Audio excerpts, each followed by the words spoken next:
Puede parecer extraño, pero todavía recuerdo el olor. Ocurrió en 1978. Yo acababa de cumplir 15 años. Mi hermano tenía en las estanterías de su habitación los 24 tomos de la Enciclopedia Británica. Entré en la habitación. Cogí un tomo con cuidado y pasé las páginas hasta llegar a la que hablaba sobre el linfoma de Hodgkin. Tardé una eternidad en leer la media docena de párrafos que hablaban sobre la enfermedad. Aunque solo pude comprender bien la última frase que decía que el 75% de las personas que padecen este cáncer mueren en 5 años. Pero sigo vivo, he sobrevivido a la enfermedad. He tenido suerte, aunque me han tenido que extirpar el bazo y se me ha caído el pelo por la quimioterapia y la radioterapia.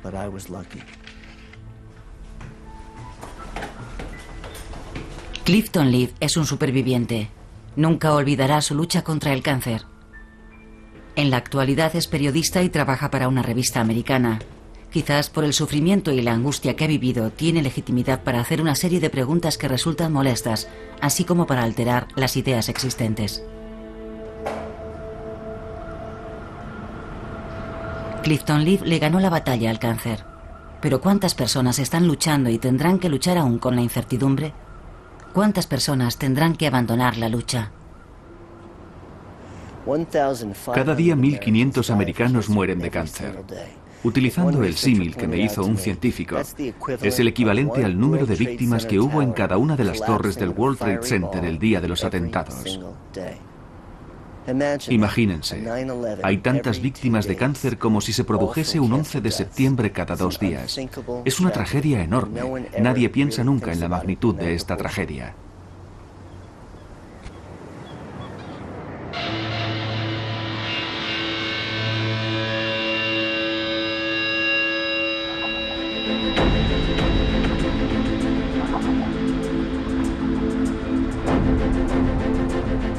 El cáncer se ha convertido en un lastre para las sociedades industrializadas. Nosotros queremos saber la razón.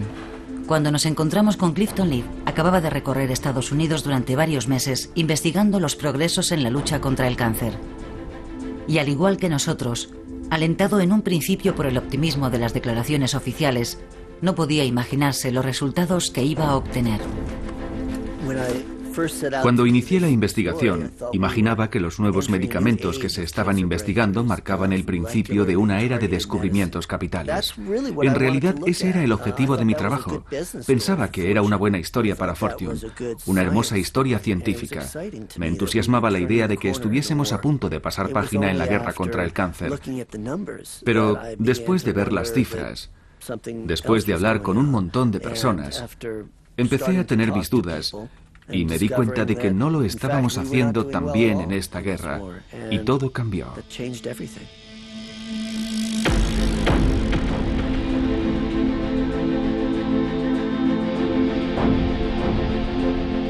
Este titular puede parecer chocante. Sin embargo, se trata de una guerra, y la realidad del campo de batalla exige que nos cuestionemos la forma en que se está llevando a cabo. Debemos entender que las rivalidades comerciales marcan el rumbo de las investigaciones y que los grupos de presión se resisten a la crueldad de las cifras. Para entenderlo tenemos que retroceder más de 30 años en el tiempo y volver a un momento decisivo en la historia, el momento en el que la ambición política se unió a la aventura científica.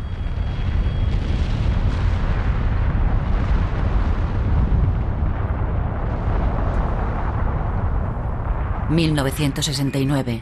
El programa Apolo alcanzaba su objetivo. El hombre pisaba la luna. Fue un gran paso para la humanidad, no cabe duda, pero también se trató de un gran pecado de vanidad. La hazaña alimentaba la creencia de que nada podía resistirse a la inteligencia humana, bastaba con reunir la energía y los fondos necesarios. 2 años más tarde, Richard Nixon lanzó una guerra que él creía corta y brillante, a imagen del programa Apolo, la guerra contra el cáncer. I will also ask for an appropriation of an extra $100 million to launch an intensive campaign to find a cure for cancer, and I will ask later for whatever additional funds can effectively be used.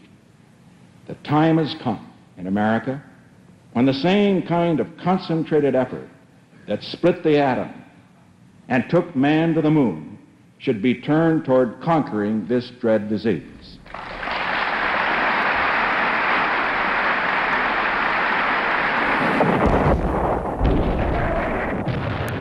En aquel momento, los Estados Unidos estaban enfrascados en una guerra en Vietnam.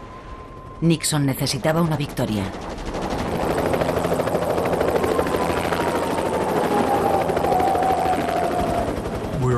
Estábamos en plena guerra de Vietnam.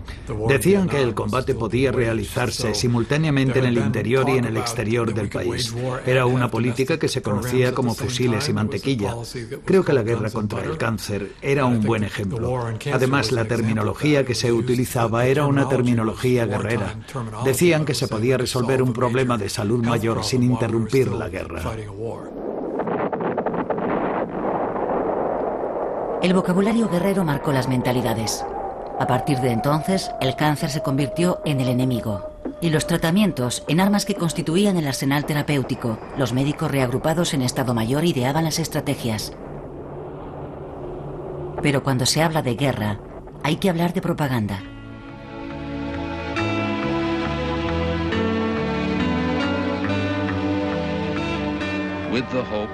Con la esperanza de que esfuerzos como los que enviaron al hombre a la luna consigan vencer algún día al cáncer. Nixon había prometido que en 5 años encontrarían un tratamiento. Las películas y las noticias contribuían a este optimismo tan político.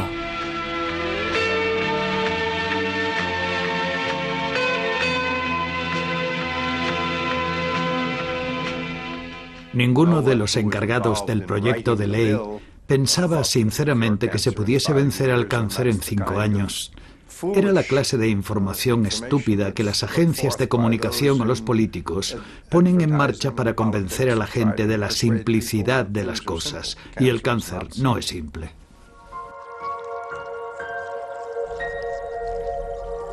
Habían declarado la guerra, habían designado al enemigo, pero no lo conocían. En aquella época, el cáncer era un completo desconocido.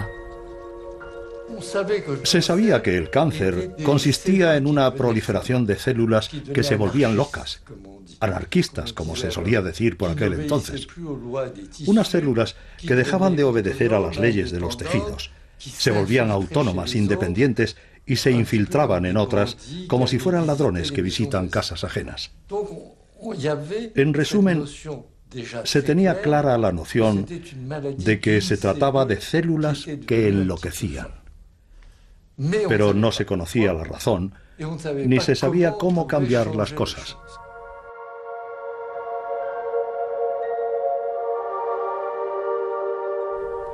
La ciencia siempre avanza a tientas, cometiendo errores, siguiendo caminos equivocados, no obedece a las reglas de la agenda política. Las células cancerosas resistían a todos los medicamentos que los biólogos ponían a punto. 5 años después del lanzamiento de la guerra, el cáncer seguía sin tener el tratamiento prometido.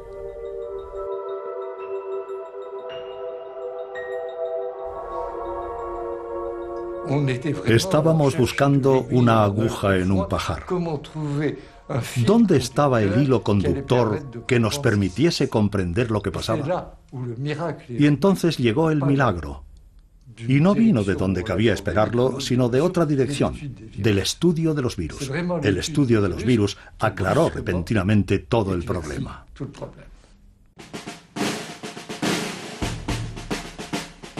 El plan Nixon había destinado millones de dólares al estudio de la conexión entre los virus y el cáncer. Había una hipótesis que sostenía que un virus se introducía en la célula e inducía el desorden genético, convirtiendo dicha célula en una célula cancerosa. Decenas de laboratorios de todo el mundo iniciaron una carrera para identificar el virus. La solución inesperada vino de un joven científico francés que trabajaba en un laboratorio americano en Berkeley.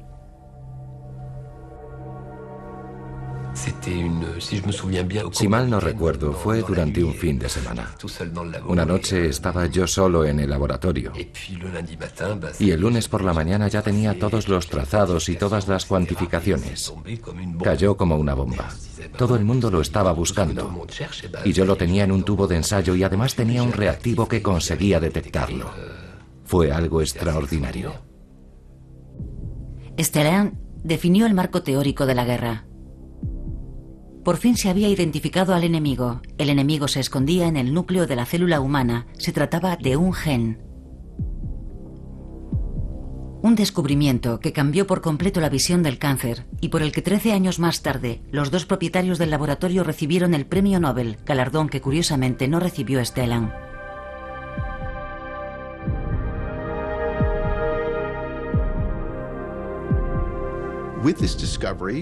Gracias al descubrimiento de Dominique Stellan, comprendimos que el auténtico enemigo se encontraba en nuestros propios genes. El enemigo no venía del exterior, sino de nuestro propio cuerpo. Pero en realidad, la identificación del gen del cáncer, llamado oncogen, no era más que la primera pieza de un inmenso rompecabezas cuyas dimensiones todavía no se intuían. A partir de ese momento, la reconstrucción del rompecabezas genético se convirtió en la obsesión de los estados mayores hasta el punto de confiscar la mayor parte de los fondos de investigación. Pero estas estrategias a largo plazo no tenían en cuenta a los enfermos que veían cómo su calidad de vida apenas mejoraba. La ciencia lleva su tiempo. Cuando consigues avanzar te dices, es un progreso, pero no es suficiente. Habrá que buscar la forma de mejorarlo. Y además comprendimos algo muy importante, que también se podría evitar la aparición del cáncer. Entonces surgió un nuevo frente de batalla que se apoyaba en otro tipo de arma, la prevención.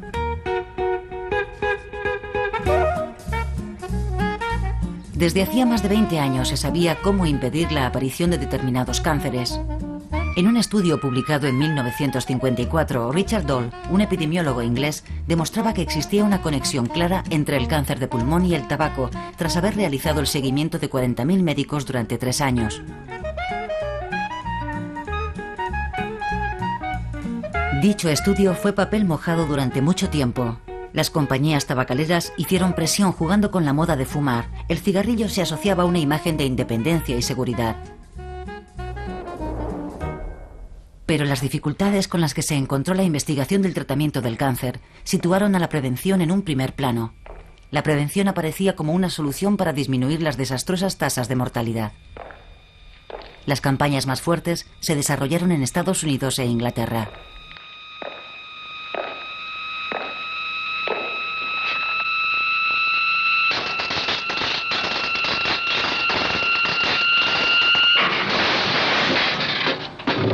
You lose.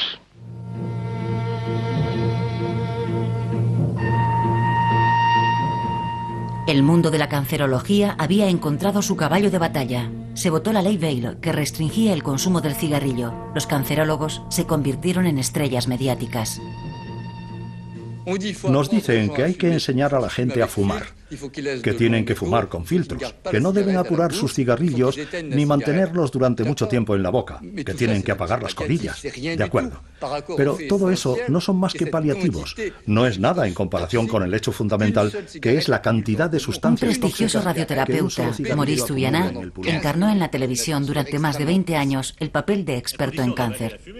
Como voz oficial del mundo médico, centró el esfuerzo de la prevención del cáncer en la lucha contra el cigarrillo primero y más tarde en el diagnóstico precoz, pero no se pronunció sobre algunos factores de la contaminación. Usted tiene derecho a sacrificar 5 o 10 años de su vida por fumar, pero no tiene derecho a suprimir 5 o 10 años de la vida de sus hijos. Nos arrastraron por el fango, nos acusaron de intolerantes, y luego hubo médicos, algunos famosos y no siempre de forma desinteresada, que fueron a la televisión para decir que el tabaco no era peligroso, que estábamos exagerando, que no era ningún problema. Todo puede considerarse como nocivo. La compota de manzana es nociva si se abusa de ella. Yo no creo que la compota de manzana haya matado a muchas personas. Porque no han comido la cantidad necesaria. La gente fuma muchos cigarrillos. Se lo diré de otra manera. Las personas que comen compota de manzana mueren. Las personas que toman azúcar mueren. Las personas que fuman mueren. El hecho de que la gente que fuma muera no demuestra que el tabaco sea la causa.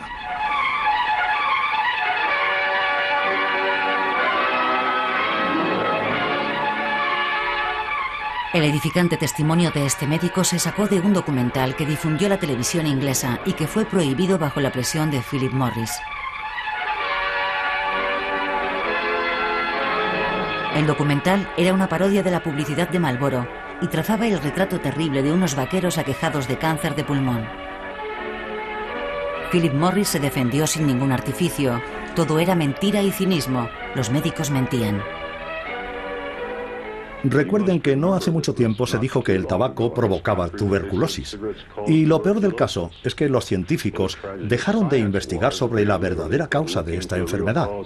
¿Sabían ustedes que en los años 20, en 7 estados de Estados Unidos se prohibió la venta de cigarrillos porque estaban convencidos de que provocaban tuberculosis? Pues bien, más tarde se dieron cuenta de que no guardaba ninguna relación. Listen while I tell you a story, the tale of the Marlboro brand. La respuesta de la industria tabacalera sentó las bases de la estrategia que más tarde siguieron otras industrias acusadas por el tema del cáncer. En primer lugar, hay que minimizar los hechos, para luego poner en duda la validez de los estudios en nombre de la incertidumbre científica. Tenemos con nosotros al doctor Samuel Epstein. Él sostiene que la relación entre el medio ambiente y la epidemia de cáncer en nuestra sociedad es indiscutible. Hasta entonces, la cuestión de la prevención se limitaba a comportamientos individuales.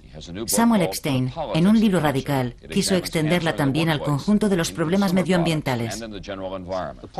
El problema no es la falta de información ni de leyes, sino nuestra incapacidad para poner en práctica lo que ya sabemos, y todo ello por razones económicas y políticas, no científicas.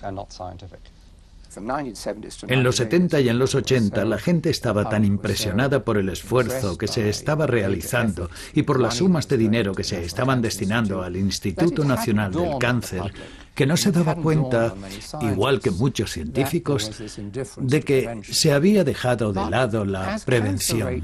Pero como el número de casos de cáncer seguía aumentando, en especial entre los no fumadores, empezaron a cuestionarse algunas cosas.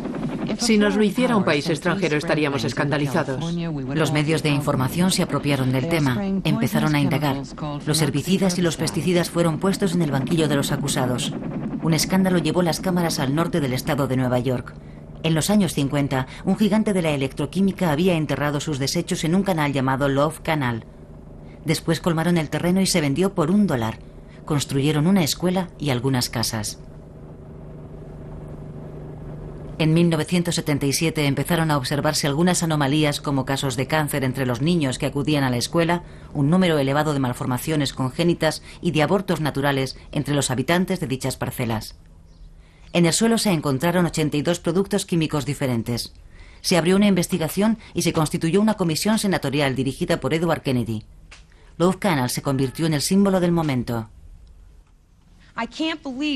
Es increíble que las autoridades no hagan nada. Nosotros seguimos ahí. Estoy harta de servir de conejillo de indias para sus análisis. Primero sáquennos de aquí, a mis hijos y a mí. Estamos respirando esto todos los días. Ayúdennos. Acaben con esta tragedia. Aprendan a limpiar. Que este asunto siente un precedente, porque Love Canal es el primero de una larga lista. Se empezaron a preparar numerosos estudios. Los defensores del medio ambiente tenían el viento a favor, pero entonces un cataclismo político cambió el curso de las cosas.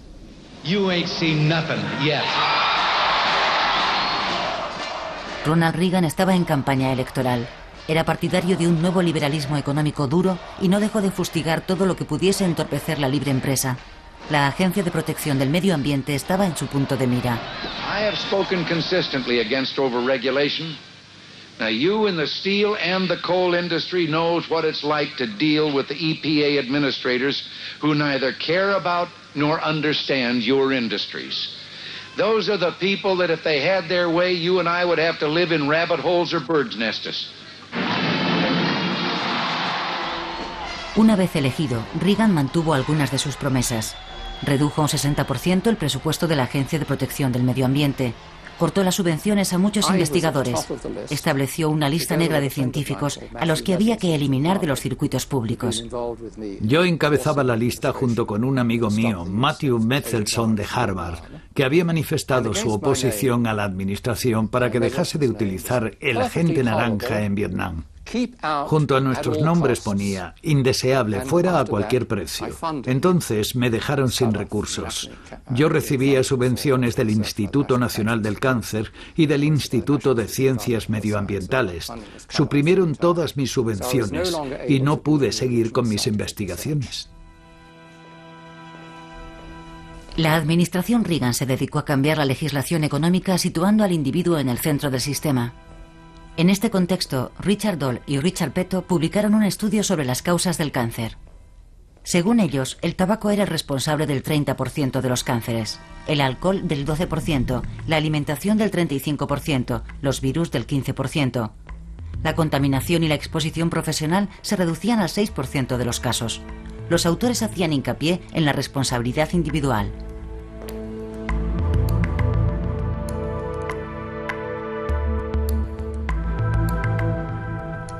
Al mismo tiempo, el desarrollo de las nuevas tecnologías empujó a los laboratorios farmacéuticos a invertir en el campo del cáncer, un sector que hasta entonces apenas les había interesado. Impusieron su comunicación y se dedicaron a buscar el primer candidato al título de medicamento milagroso, y ese fue el interferón.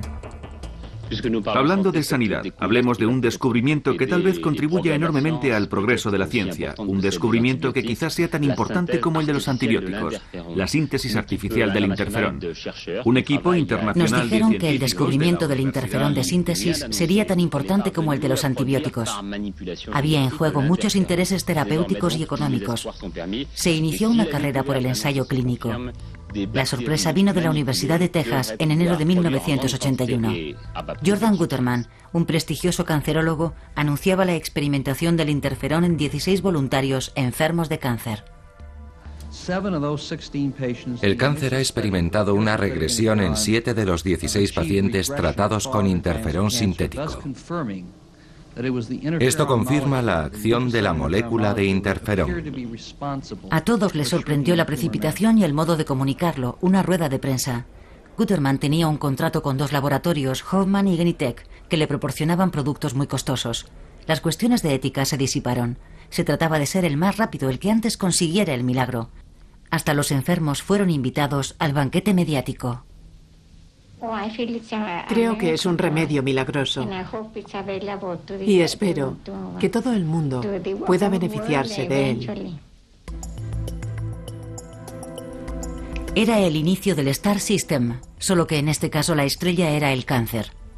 La decepción siempre es proporcional al entusiasmo. En realidad, el interferón tenía unos efectos secundarios muy tóxicos y solo consiguió una respuesta interesante en 2 tipos de cáncer. Estaba muy lejos del milagro esperado y de los millones invertidos. El interferón anunciaba lo que iba a ser la década de los 80: innovación, negocio, mediatización.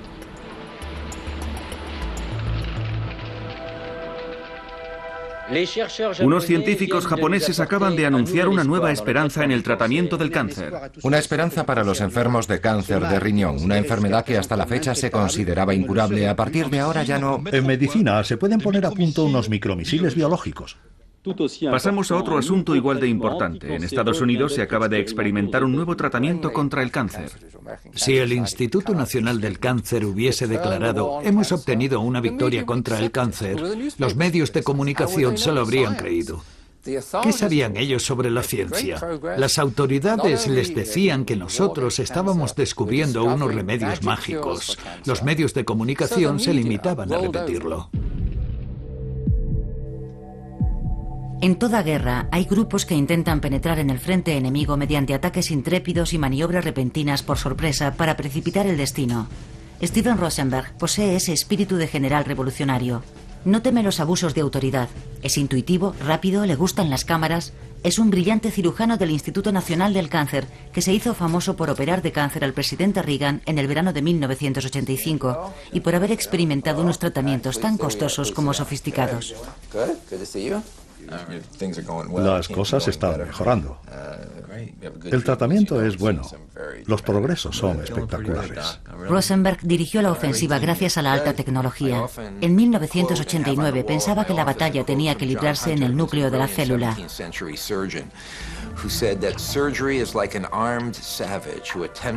Contaba con unas armas inéditas que jugaban con lo intocable, con los secretos de la identidad biológica. ¿Iba a tocar a los genes?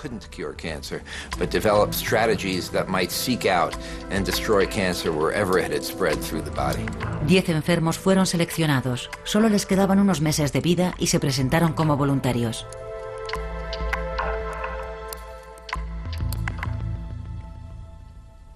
Por primera vez, teníamos las herramientas necesarias para introducir genes extraños en las células y crear células con unas propiedades que nunca se habían dado en la historia de la evolución. Pero como nunca antes se había hecho, se multiplicaron los debates y las manifestaciones para impedir la experimentación clínica. Tardamos más de 2 años en obtener la autorización para llevar a cabo el primer experimento, modificar genéticamente a un individuo para tratar su cáncer. Nosotros inauguramos el campo de la terapia génica.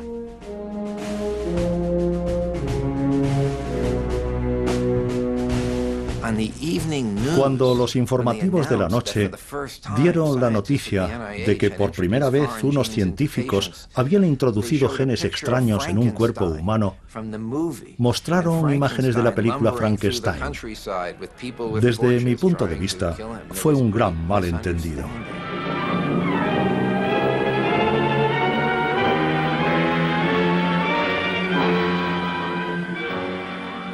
Pero la célula cancerosa desconfía demasiado de los genes rebeldes.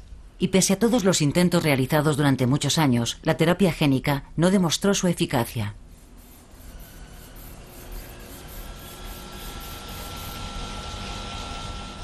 «20 años después de que Nixon iniciara la guerra contra el cáncer, después de haber invertido miles de millones de dólares en la investigación, la relación con la enfermedad no había cambiado mucho. Los espectaculares logros conseguidos en algunos tipos de cáncer que en otro tiempo resultaban fatales, como el cáncer infantil, el cáncer de testículos o el linfoma de Hodgkin, no ocultaban el fracaso de la carrera de los tratamientos. Sin embargo, como en cualquier otra guerra, el pesimismo y la decepción no existen. El discurso oficial seguía siendo muy optimista. En la actualidad se curan 140.000 casos.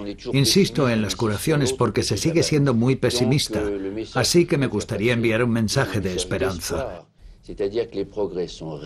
Contrariamente a lo que se dice, los progresos son reales, son continuos, avanzamos poco a poco. Los cancerólogos tendemos a exagerar un poco, debo reconocerlo, sobre todo en la tele. Pero dicho esto, mi reflexión era correcta. Claro que dije, vamos a curar, vamos a hacer progresos. Y después dijeron, han pasado 5 años y no ha sucedido lo que usted dijo, es cierto, pero eso ocurre en todos los terrenos. Imagínense que hiciésemos lo mismo con los políticos. ¿Qué pasaría?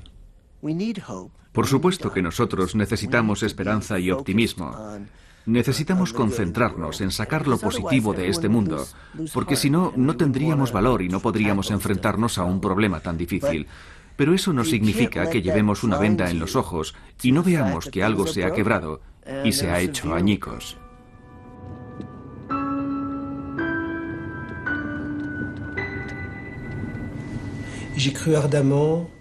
Cuando era un joven residente y después jefe de clínica, creía fervientemente que estábamos ante una revolución y que los nuevos medicamentos iban a curar a los enfermos. Era el principio de la década de los 80. Se empezaba a utilizar la quimioterapia en el tratamiento de las leucemias y de los linfomas. Y los resultados eran evidentes. Yo creía realmente que podríamos curar a la mayoría de los enfermos con este tipo de tratamiento. Al cabo de los años volví a ver a esos enfermos y muchos de ellos habían recaído.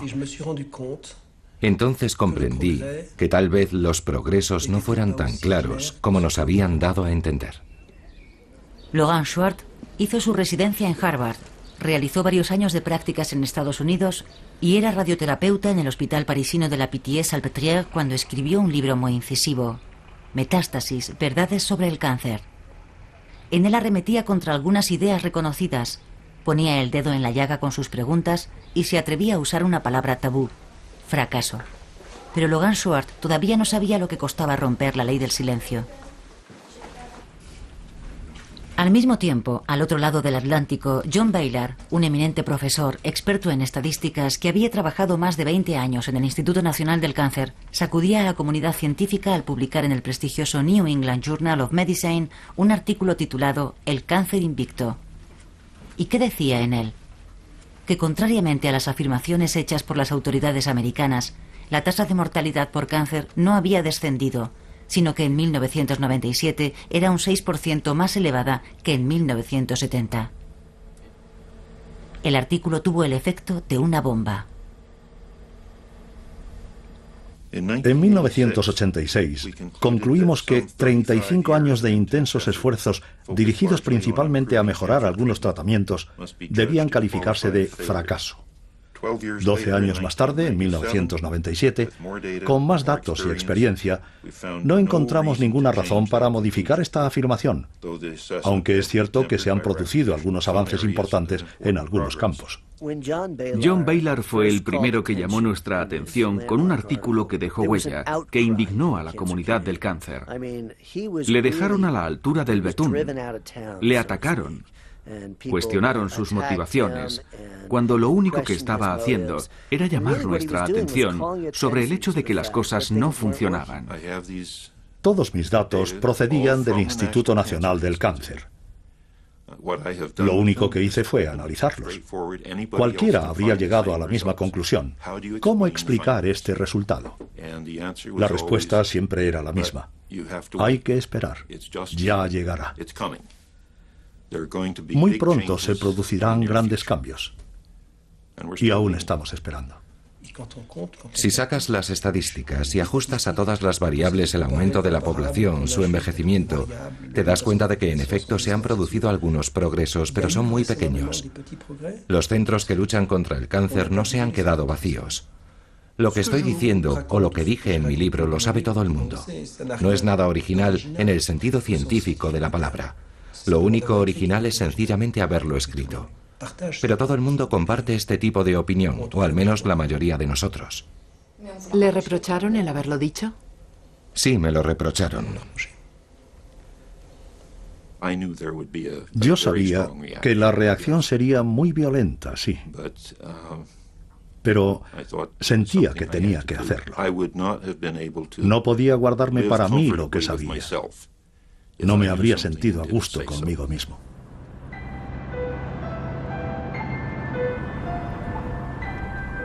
Tras la publicación del libro, Logan Schwartz fue despedido del hospital, oficialmente por perturbar el buen funcionamiento del servicio, aunque consiguió la readmisión tras un juicio. En la actualidad, divide su tiempo entre la radioterapia en el hospital y la investigación en la Escuela Politécnica.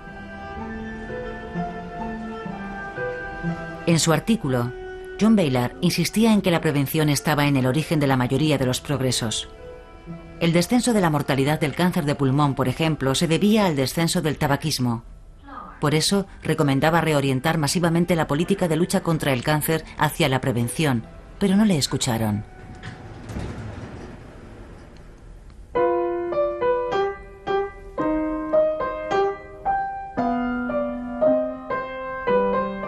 Mientras las instituciones se negaban a escuchar las voces discordantes, cada vez eran más los que tenían que vivir con el cáncer o cerca de él. Ahora piden cuentas a los que les prometían días de gloria. Cuando tenía 39 años, noté que tenía un bulto en el pecho. Fui a ver a mi médico y me mandó una biopsia. Luego me llamó y me dijo por teléfono que tenía cáncer.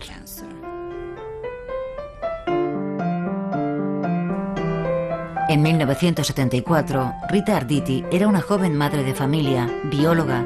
Desde hace 33 años se aferra a la vida. Le extirparon un pecho. Tuvo 2 recaídas, metástasis en el pulmón y en la garganta, varias remisiones.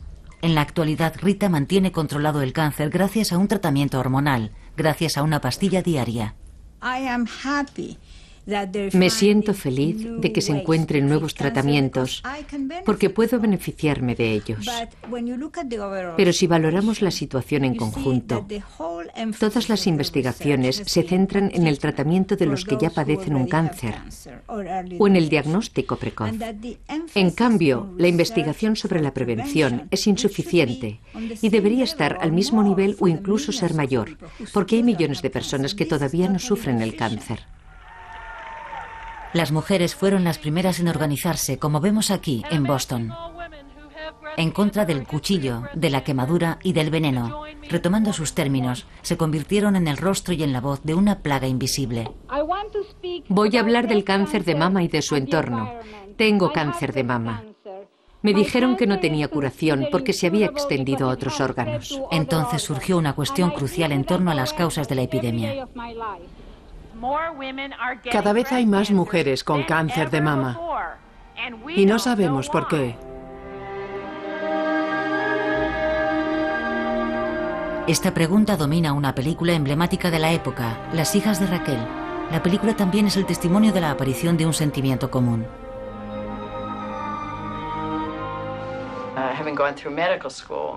Como yo estudié medicina, la primera pregunta que se me pasó por la cabeza fue ¿por qué? ¿Por qué ha pasado esto? Me habían pedido que viniese vestida de negro a la primera manifestación de la Asociación de Massachusetts contra el cáncer de mama. Habían pedido que viniesen todas las mujeres que habían padecido cáncer de mama.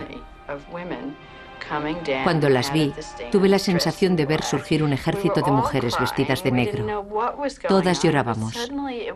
No sabíamos lo que estaba pasando, pero de repente ya no se trataba de un asunto personal. Ya no era yo y mi cáncer de mama. Se trataba de todas esas mujeres, de sus familias, de sus compañeros, de sus hijos, de sus padres. Y era demasiado. Entonces pensé, Dios mío, aquí está pasando algo. Y no es por mi culpa, ni por la suya. Es algo que se nos escapa. En la década de los 60, 1 de cada 20 mujeres tenía cáncer de mama. En los 90, 1 de cada 10. En la actualidad, 1 de cada 9. La respuesta oficial para explicar el aumento es de un clasicismo banal: envejecimiento de la población, diagnóstico precoz, evolución de los comportamientos individuales.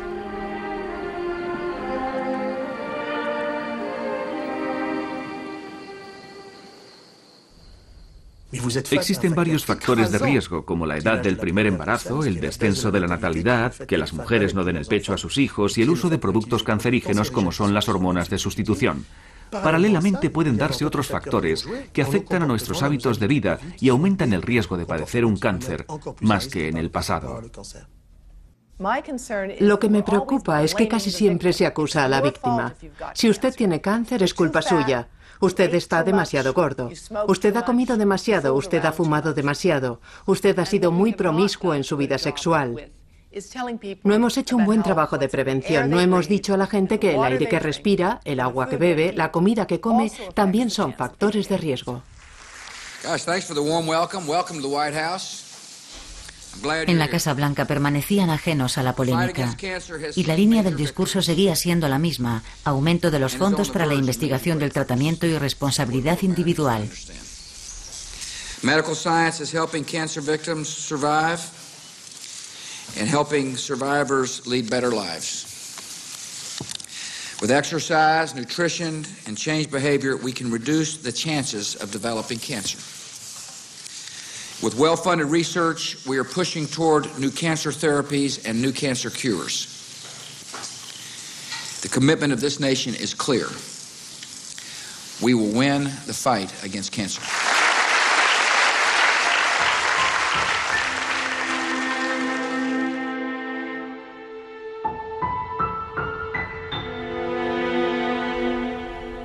Y mientras la subida del precio de los medicamentos entorpecía el funcionamiento de los hospitales colapsados por el número creciente de enfermos, no se realizaba el reparto equilibrado de los fondos asignados a la prevención y el tratamiento. La genética seguía concentrando todas las esperanzas y se llevaba los presupuestos.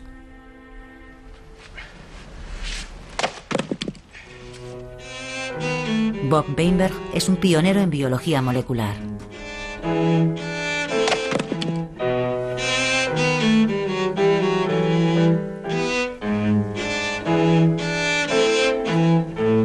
Bob Weinberg trabajaba con los genes del cáncer, buscaba las mutaciones en la inmensidad del genoma, intentaba encontrar una coherencia detrás de la locura de las células.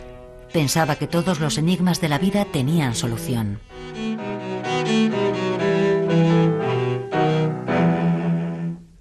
Es sin duda el mayor descubrimiento sobre el cáncer de los últimos años. Un equipo de científicos americanos ha logrado por primera vez reconstruir el proceso de transformación de las células.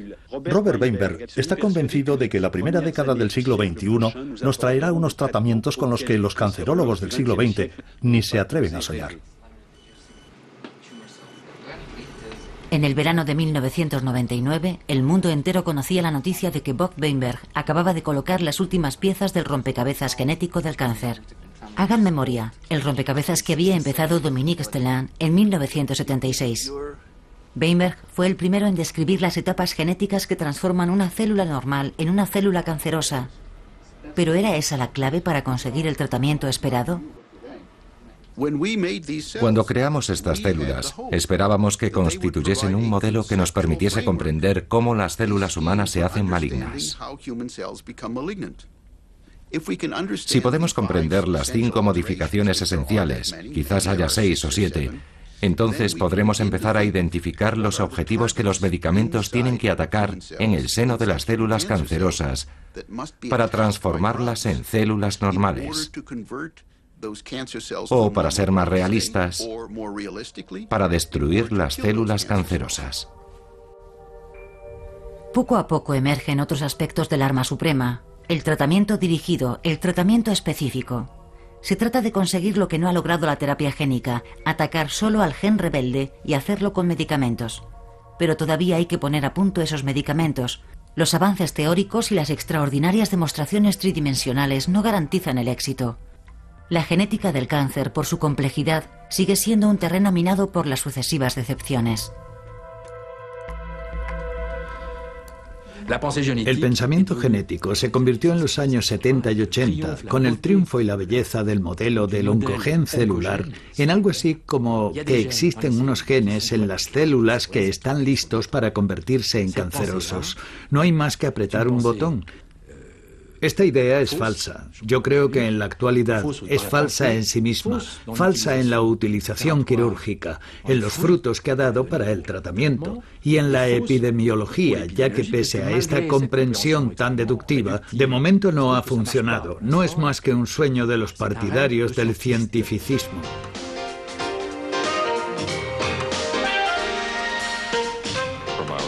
El artículo de Clifton Leaf habla tanto de los espejismos de la genética como de las presiones económicas que guían la dirección de las investigaciones y de la guerra que han emprendido los diferentes científicos. Los medios de comunicación toman el relevo, la televisión amplifica, y los altos cargos como el premio Nobel Harold Barmus o Andrew von Eisenbach, presidente del Instituto Nacional del Cáncer, tienen que explicarse y admitir las críticas. Este artículo de la revista Fortune. ¿Por qué estamos perdiendo la guerra contra el cáncer?, del periodista Clifton Leaf. Yo diría que estamos muy lejos de ganar esta guerra y que con la estrategia que estamos usando, corremos el riesgo de perderla.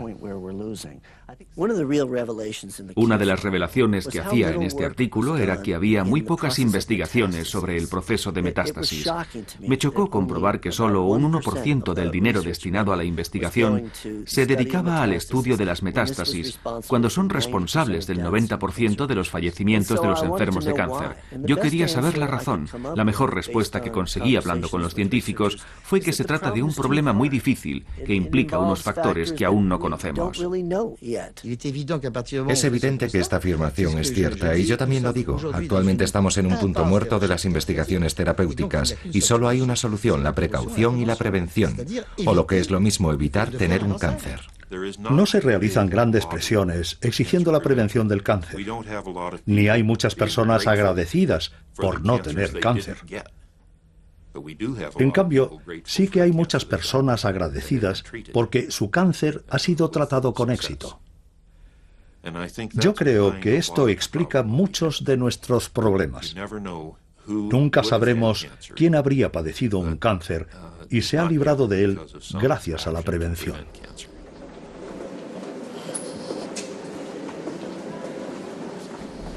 Las declaraciones de Victoria no consiguen cambiar las estadísticas. Igual que sucede en Estados Unidos, las cifras del cáncer en Francia son alarmantes. La tasa de nuevos casos en los últimos 20 años asciende al 66%, un 33% si tenemos en cuenta el aumento de la esperanza de vida.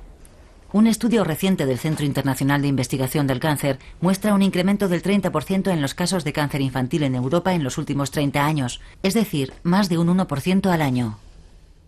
Dominique Belpomme, cancerólogo desde hace más de 35 años, gran apasionado en esta guerra, creyó durante mucho tiempo en el descubrimiento de un tratamiento. Pero en las consultas, las hermosas historias de curación conviven con mucha frecuencia con las malas noticias. Póngase las gafas. Me gustaría que hiciera esto con las manos. Con fuerza. Separe los dedos con fuerza. No hay ningún signo de mano hueca. Muy bien. Hoy en día, el doctor Belpomme está convencido de que las causas de la epidemia son medioambientales, que al tabaco, al alcohol y al sol se suma todo tipo de contaminación relacionada con la introducción de miles de moléculas químicas en el medio ambiente en los últimos 50 años. En mayo de 2004 organizó una conferencia en la UNESCO, desde donde se lanzó el llamamiento de París, con el objetivo de interpelar a la sociedad civil y a los políticos. ¿Cómo he llegado a relacionar personalmente el cáncer al medio ambiente? La responsabilidad del medio ambiente está demostrada. Hay que actuar y prevenir. Cuanto más dinero gastamos en el cáncer, más casos de cáncer hay. ¿Cómo puede ser? En enero de 2006, el llamamiento de París había reunido más de 150.000 firmas, entre ellas las de 2 premios Nobel. El Comité Permanente de Médicos Europeos, que representa a más de 2 millones de facultativos, también se ha sumado a los principios del llamamiento de París. Pero la cantidad y la calidad de los signatarios no afecta a las instituciones. Mi respuesta es muy corta. Eso son tonterías o pamplinas, como quieran. Yo creo que en estos momentos no hay nada que permita afirmar que el medio ambiente desempeña un papel notable. Yo no digo que no intervenga, desempeña su papel, pero es un papel muy modesto. Es inadmisible, inadmisible. No se puede decir una cosa semejante a la vista de los resultados del incremento de la incidencia. La idea de que un buen número de cánceres se deban a la contaminación del medio ambiente es sencillamente absurda. Míreme, yo soy un científico. Me documento, investigo, no hago declaraciones intempestivas. Intento basar mis palabras en el saber científico o en analogías científicas. No se trata de una propaganda mediática, sino de un intento de sentar las bases científicas de la política de prevención.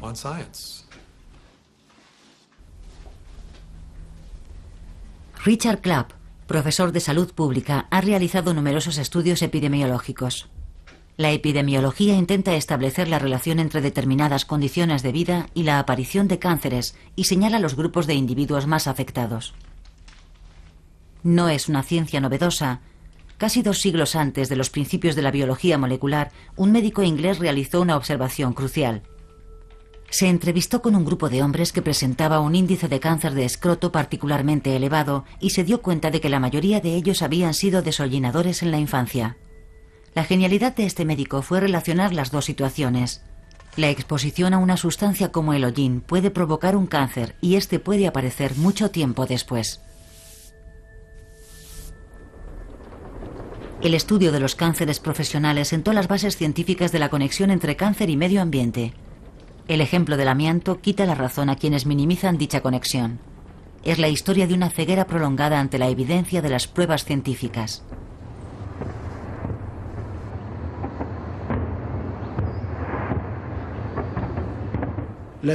Los industriales americanos empezaron a interesarse mucho por el carácter cancerígeno del amianto y realizaron experimentos con animales, que es el único modo de investigar.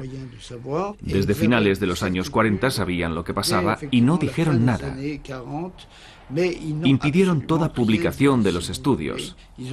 Hasta hace muy poco no hemos tenido conocimiento de ellos y ha sido a través de procesos judiciales.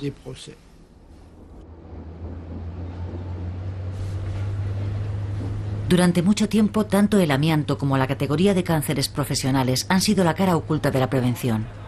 Ante la indiferencia general, los obreros morían de mesotelioma, un cáncer de pulmón provocado por el polvo de amianto. La lucha de los obreros comenzó en los años 70.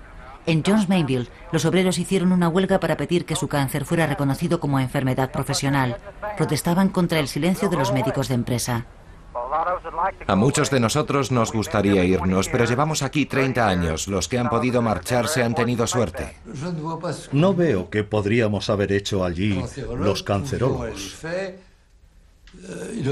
Tendríamos que haber ido a los astilleros y decir a la gente cómo tenía que trabajar. En realidad, el amianto era un elemento indispensable en aquella época industrial y los grupos de presión se taparon los oídos, eso es todo. Mentiras, manipulaciones, incluso intimidaciones. Los industriales del sector lucharon hasta el final. Consiguieron imponer el máximo tiempo posible la utilización del amianto. Francia espera que de aquí al año 2025 mueran entre 50.000 y 100.000 personas. ¿Eran necesarias unas previsiones alarmantes para provocar una decisión política? Finalmente, en 1997, es decir, 40 años después de la primera demostración de su nocividad, Francia prohibió el uso del amianto y después lo hizo la Unión Europea. En esta serie de citas fallidas llama la atención la ausencia de la comunidad del cáncer. Quizás no haga falta recordar que un año antes de la prohibición, la Academia de Medicina, en su informe de fecha 30 de abril de 1996, minimizaba los peligros del amianto. En mi opinión, es muy importante que la gente sepa que ni su salud, ni la protección de su salud por parte del gobierno están garantizadas. El gobierno está sometido a muchas presiones, y gran parte de ellas vienen claramente de los industriales. No basta con que una idea sea buena para que se ponga en práctica.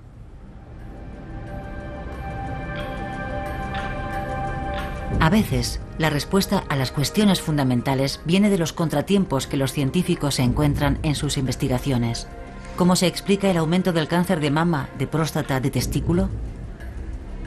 Estos cánceres no están directamente relacionados con el tabaco, están relacionados con la producción de hormonas en el cuerpo y por lo tanto con el sistema endocrino. En Boston, en el laboratorio de Carlos Sonnensheim y Anna Soto, se ha gestado una de las hipótesis científicas más audaces de los últimos años, la de los perturbadores endocrinos. En el transcurso de una manipulación rutinaria, los biólogos observaron que en uno de los cultivos proliferaban células cancerosas. ¿Por qué razón? Tardaron meses en encontrar la clave del enigma. La contaminación venía de un tubo de plástico. Uno de los componentes del plástico actuaba como las hormonas femeninas, los estrógenos, producidos normalmente por los ovarios, y estas hormonas eran las responsables de la proliferación de las células cancerosas. ¿Cómo era posible que hubiese estrógenos en el plástico? ¿Qué significaba? Nuestra primera reacción fue la sorpresa. Después pensamos inmediatamente en las consecuencias de este hallazgo.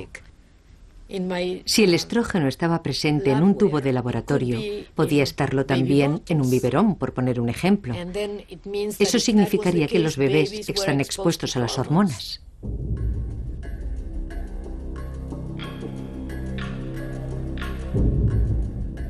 Soto y Sonnensheim testaron los componentes presentes en 50 productos de uso corriente, todo tipo de plásticos, embalajes, productos detergentes, pesticidas y herbicidas.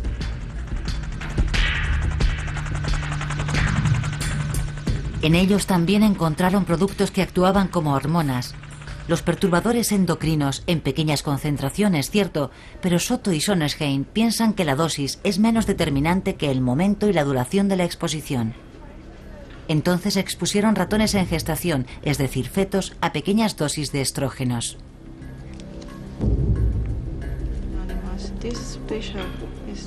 El resultado fue sorprendente. Las glándulas mamarias de los pequeños presentaban numerosas alteraciones susceptibles de provocar daños más importantes en la edad adulta. Es como si de bebés hubiésemos sido expuestos a algo y los efectos apareciesen a los 30 o 40 años. Esto hace que te plantees muchas cosas. No obtienes respuestas, sino todo lo contrario, más preguntas. Como por ejemplo, si las glándulas mamarias están tan modificadas, ¿significa que aumenta el riesgo de cáncer de mama? No estamos demostrando que una cosa es la causa y otra el efecto. Pero todo esto refuerza una hipótesis que hay que comprobar. La causa del repentino aumento de los casos de cáncer de mama son los estrógenos químicos que se han ido introduciendo en el medio ambiente durante los últimos 50 años.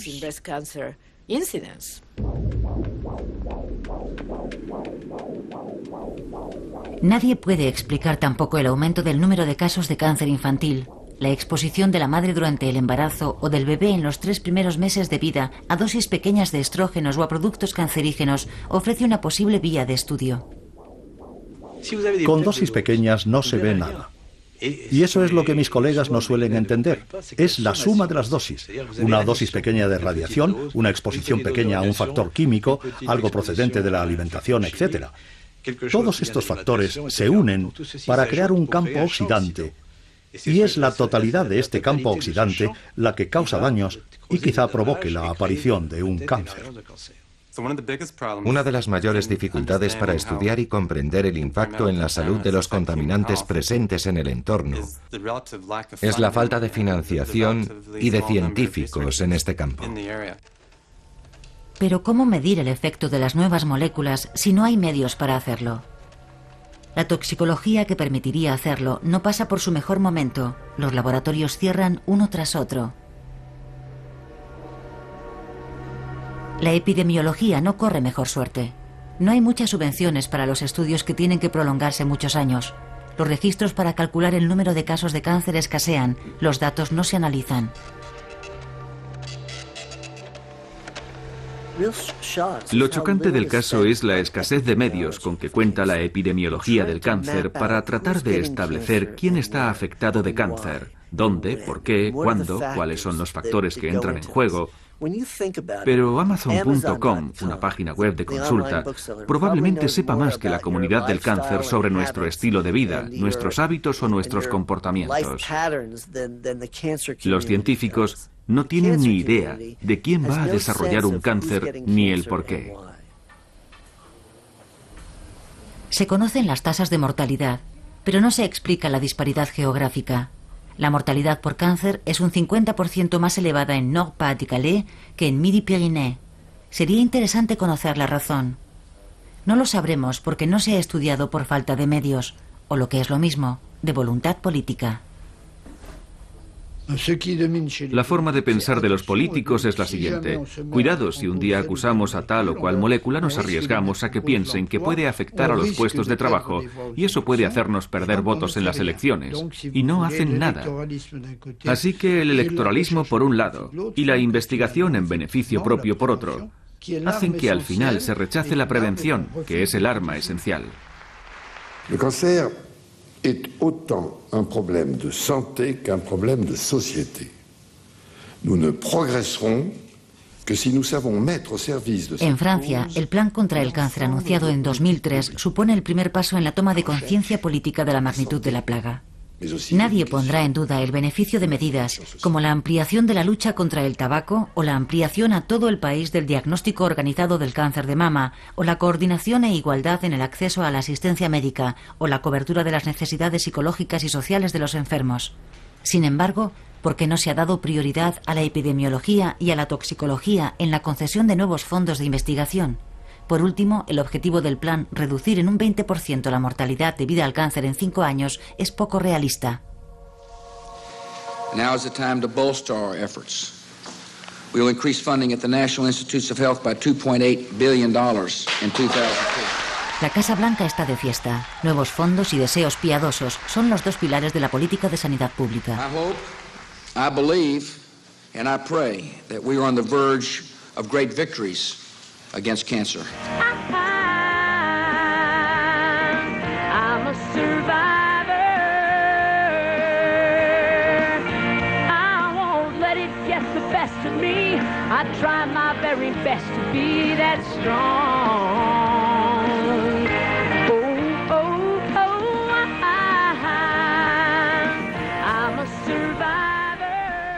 Cuando, a pesar de los obstáculos, los científicos por fin consiguen realizar sus estudios, suelen tropezar con intereses económicos. Tom Weigel trabajó durante mucho tiempo en Santé, Canadá. Realizó estudios sobre los efectos del tabaco o de los pesticidas. Estuvo sometido a presiones, al igual que sus colegas de todo el mundo. Los medios son múltiples, desde los más toscos hasta los más sutiles, como la prohibición de publicar, chantajes con el empleo, intentos de desestabilización. El clásico ejemplo de una empresa que ha sido acusada y que consigue, gracias a sus cómplices, el estudio que la perjudica antes de su publicación y paga a un catedrático famoso para que haga una crítica.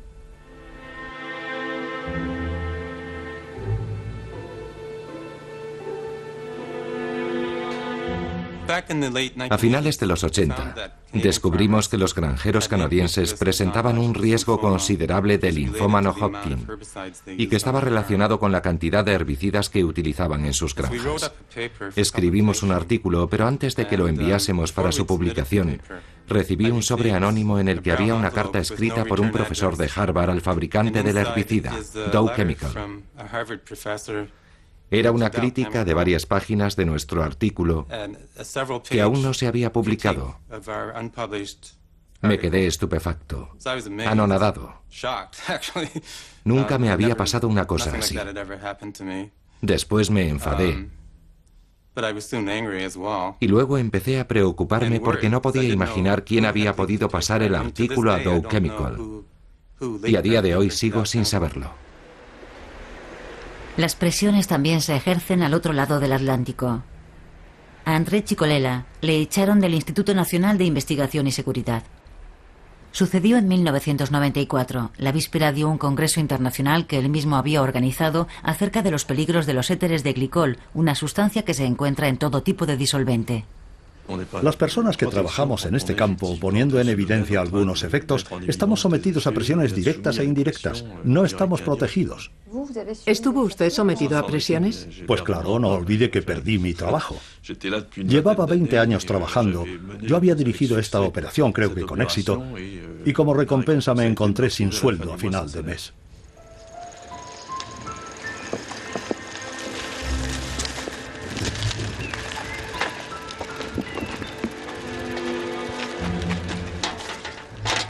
Existen demasiadas conexiones entre la biología y el poder para que sigamos haciendo como que no pasa nada. Ya basta de hacer como si fuera un lugar puro, sin conflictos de intereses ni de poder. No. Es un lugar brutal desde el punto de vista político, nada civilizado. Un lugar en el que la gente es capaz de encerrar a sus colaboradores 15 días mientras redactan sus informes, quitándoles el pasaporte si son pakistaníes. Hay muchos ejemplos como este. Hay que acabar con la cara angelical de la ciencia.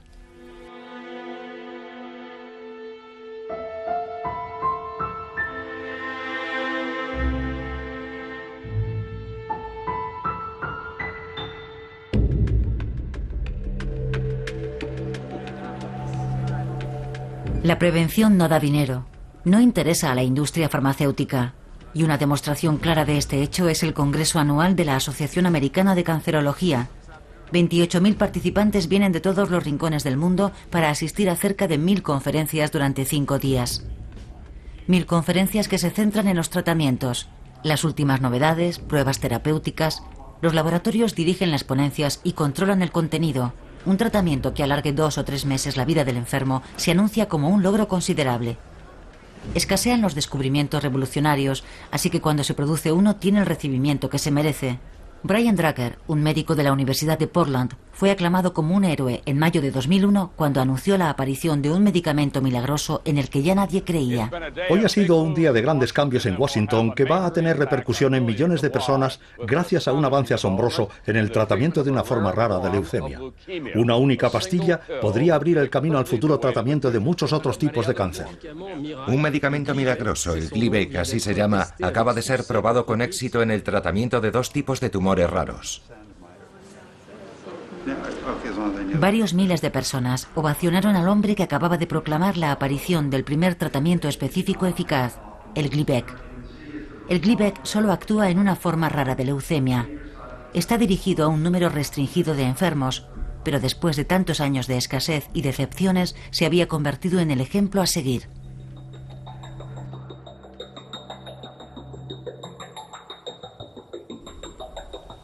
En vez de lanzar una bomba nuclear sobre el paciente, lanzamos un misil de crucero que va directamente al núcleo de la célula cancerosa. Es una bomba inteligente. El Gleevec es una pastilla eficaz que no tiene efectos secundarios, una gran ventaja para los pacientes. Pero hay que tomarla diariamente de por vida, si no el cáncer reaparece. Y además, el tratamiento cuesta en torno a los 2.000 euros al mes. Ahora se entiende el interés de la industria farmacéutica. Se ha invertido mucho dinero y hay grandes intereses económicos en juego. Pero esto último ni mencionarlo. Unless you are accompanied with an ASCO staff person, there are no cameras on the floor. So you need to remove the camera. Let's see, we could go, there's people down there, we can go see what's...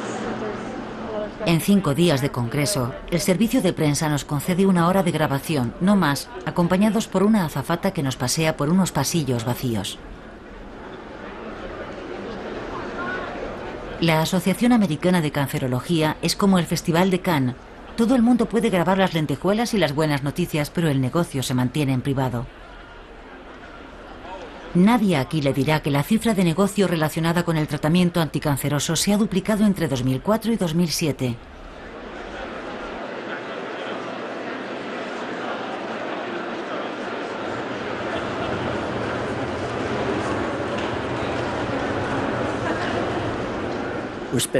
Cada vez gastamos más dinero en tratamientos, en investigación. Alguien tiene que pagar la factura. Y las sociedades industriales envejecen. Entramos en una zona de peligro. Los casos de cáncer van a aumentar, así como las muertes por su causa. Y no estamos preparados.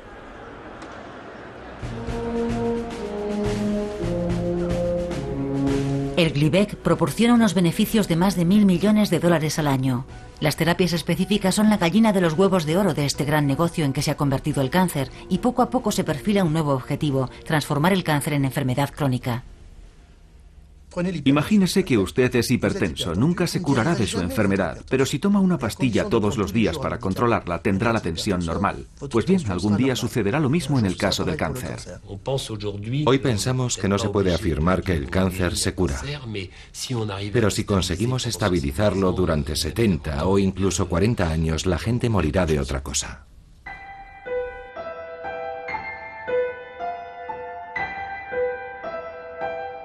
Desde el principio de esta guerra se han recabado muchos datos, y sin embargo seguimos sin analizar los millones de moléculas que se lanzan al medio ambiente. Todavía no se ha hecho la cartografía del cáncer. Seguimos obstinados en descifrar el gen. Quizás el empeño por lo infinitamente pequeño sea un síntoma de que la sociedad evita mirarse a sí misma.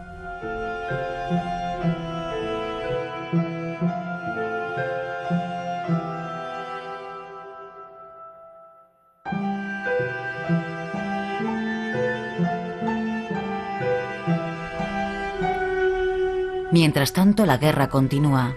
El cáncer se convertirá en una enfermedad crónica a costa de los planes de la sanidad pública. Pero todos los generales lo saben. Para seguir con la guerra hay que hacer una buena propaganda.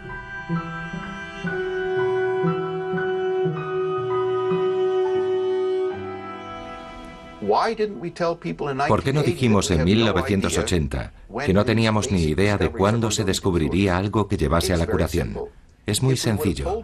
Si lo hubiéramos hecho, la gente nos habría dejado plantados. ¿Y dónde estaríamos ahora? Exactamente en el mismo punto en el que estábamos en 1975. A veces hay que contar cuentos para que las cosas puedan avanzar.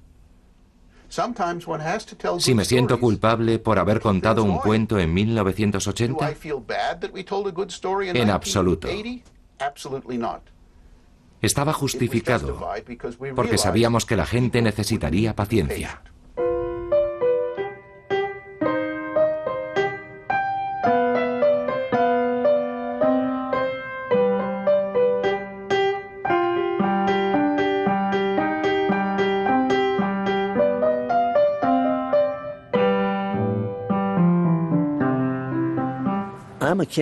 Soy un superviviente del cáncer. Soy la prueba viviente de lo que la ciencia y la medicina pueden hacer. En cierto modo, puede resultar escandaloso que yo critique a quienes me salvaron la vida. Pero en resumidas cuentas, lo hago por mi hija, Sofía. Tiene 1 año. No quiero que crezca en un mundo en el que tendrá miedo a padecer un cáncer de mama o de ovario, unas enfermedades terribles que te carcomen el interior. No puedo imaginar algo así para ella. Así que creo que tenemos que ponernos todos manos a la obra para cambiar un sistema que no funciona.